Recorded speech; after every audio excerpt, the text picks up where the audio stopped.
अब रूस और यूक्रेन के दरमियान जंग को 46 दिन से जायद का अरसा गुजर चुका है, लेकिन रूसी फौजियों के हाथों कत्लेआम ने पूरी दुनिया को हिलाकर रख दिया है। रूसी अफवाज ने इतवार को मशरक़ी यूक्रेन में ज़बरदस्त गोलाबारी की। रूसी फौज ने इतवार के रोज़ यूक्रेन के लुहांस्क, दनपेर, पेट्रोसिक इलाकों में रॉकेट दागे। यूक्रेन का दावा है कि इसे कीव में 1200 से ज्यादा लाशें बरामद हुई, जो कि मुबैना तौर पर गुज़िश्ता माह रूसी कब्जे के दौरान किए गए मजालिम का मंजर है। वस्ती दनीपेरो पेट्रोसिक इलाके के गवर्नर ने बताया कि मिसाइलों ने दनीपेरो शहर के हवाई अड्डे को मुकम्मल तौर पर तबाह कर दिया है। वहीं अमेरिका ने अपने बयान में कहा है कि रूस की दरख्वास्त पर ज़रूरत के तमाम हथियार और मजीद फौजी इमदाद फराहम करेगा। रूस अपनी जारहियत शुरू करने के बाद से किसी भी बड़े शहर पर कब्जा करने में नाकाम रहा, लेकिन यूक्रेन का कहना है कि वो बड़ी तादाद में अफवाज को तैनात कर रहा है।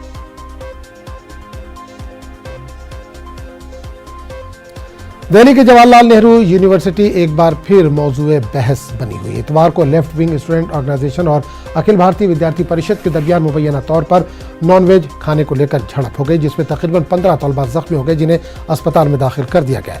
बाएं बाजू के तलबा ने इल्जाम लगाया है कि ABVP के तलबा ने नॉनवेज खाने पर कावेरी हॉस्टल में मिस सेक्रेटरी के साथ हाथापाई की। दूसरी तरफ ABVP के तलबा का इल्जाम है कि बाएं बाजू के तलबा कावेरी हॉस्टल में तलबा को रामनवमी को पूजा करने से रोक रहे थे। दरअसल JNU के कावेरी हॉस्टल में रहने वाले तलबा ने रामनवमी के दिन कैंपस में हवन पूजन का एहतमाम किया था। अब लेफ्ट विंग और ABVP आमने सामने है।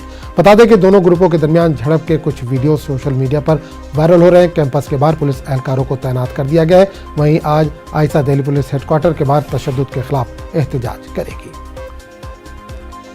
और इस पूरे मामले पर बात करने के लिए सीधे रुख करेंगे दिल्ली का, जहां समा नुमाइंदे शंकर इस वक्त सीधे तौर पर जुड़े। शंकर, JNU एक बार फिर सुर्खियों में है, क्या कुछ चल रहा है इस वक्त?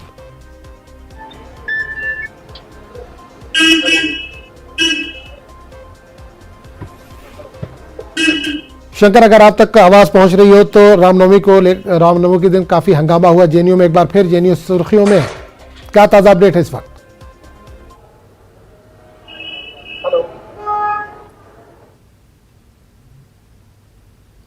शंकर, आप तक आवाज पहुंच रही है?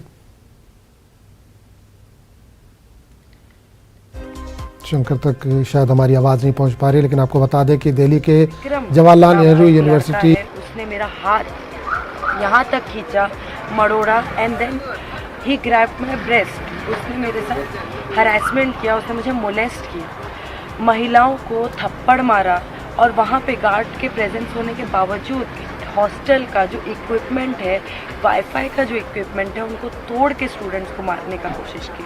हमारे सारे कॉमरेड्स पे उन्होंने अटैक किया, अख्तरिश्ता के ऊपर पत्थर मार के उनका सर फोड़ दिया, मेरे हाथ के ऊपर ट्यूबलाइट मार के मेरे हाथ।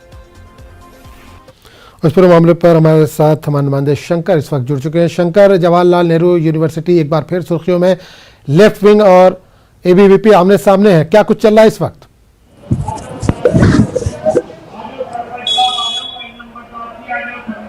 देखिए, जिस तरह से कल तकरीबन 3 बजे के लगभग में यह हंगामा बरपा, उसके बाद जिस तरह से इस मामले में देखते ही देखते JNU के अंदर में छात्र जो है एकजुट हुए, और जिस तरह से बकायदा इस मामले पर हंगामा काफी ज्यादा बढ़ गया। इस मामले की नजाकत को देखते हुए कल JNU प्रशासन भी इस मामले पर एक सख्त रवैया अपनाते हुए साफ तौर पर निर्देश दिया कि किसी भी छात्र को यहाँ पे हंगामा करने की इजाजत नहीं दी जाएगी।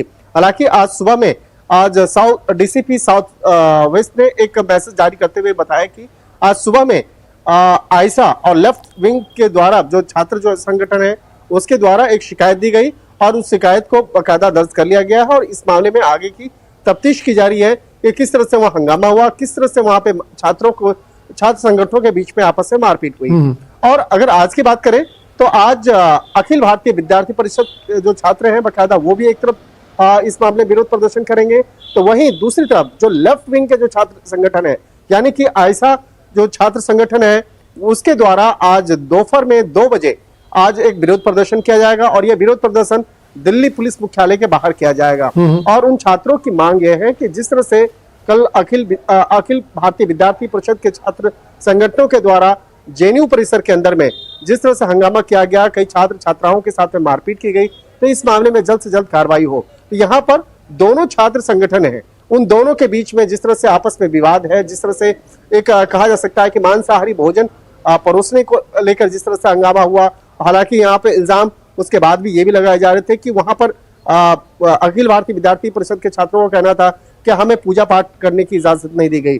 लेकिन यहाँ पर जिस तरह से जेएनयू प्रशासन की बात करें या दिल्ली पुलिस के सूत्रों की अगर माने तो यहाँ पे मामला रामनवमी पर्व के दिन में मांसाहारी भोजन को परोसने को लेकर था। लेकिन इस मामले में जेएनयू प्रशासन ने पहले से ही कह रखा है कि कौन क्या खाएगा, क्या पिएगा, क्या कपड़े पहनेगा, मतलब कि खान पान और आपके कपड़े और इन सब चीजों को लेकर वो यहाँ पे पाबंदी नहीं है। यहाँ पे सभी धर्म संप्रदाय के लोगों का एक उचित एक रिस्पेक्ट किया जाता है और यहाँ पर किसी भी धर्म संप्रदाय के लोगों पर किसी भी तरह की पाबंदी नहीं है। तो उसके बाद ये मामला उसके बावजूद किस तरह से उठा, किस तरह से शंकर, क्या अभी तक कोई गिरफ्तारी हुई है? 15 लोग क्या इसमें जख्मी हुए, 15 स्टूडेंट जख्मी हुए हैं, क्या अभी तक कोई गिरफ्तारी हुई है इसमें? अभी तक इस मामले में किसी भी छात्र की गिरफ्तारी नहीं हुई है, लेकिन जिस तरह से कल अखिल भारतीय विद्यार्थी परिषद के द्वारा शिकायत दी गई और आज सुबह में जो लेफ्ट विंग के जो छात्र संगठन है उसके द्वारा जो आज शिकायत दी गई, तो उस मामले में अब आगे की तफ्तीश की जाएगी। और यहाँ पर थोड़ी देर पहले ही डीसीपी साउथ वेस्ट के द्वारा इस मामले में एक जानकारी दी गई कि एक शिकायत दर्ज कर ली गई है। जो शिकायत लेफ्ट विंग के द्वारा दिया गया था उस शिकायत को आज सुबह में प्राप्त किया गया और अब आगे इस मामले में आगे तफ्तीश कराया जाएगा कि आखिर किस तरह से हंगामा बरपा और इसकी वजह मुख्य क्या रही, क्या खान पान ही मुख्य उद्देश्य था या कुछ और भी इसके पीछे उद्देश्य थे, तो उस मामले की तफ्तीश विस्तार से करवाई जाएगी। बहुत लेकिन इतना तो साफ है कि कल देर रात तक तकरीबन 12। चलिए, बहुत बहुत शुक्रिया शंकर इस तमाम जानकारी के लिए।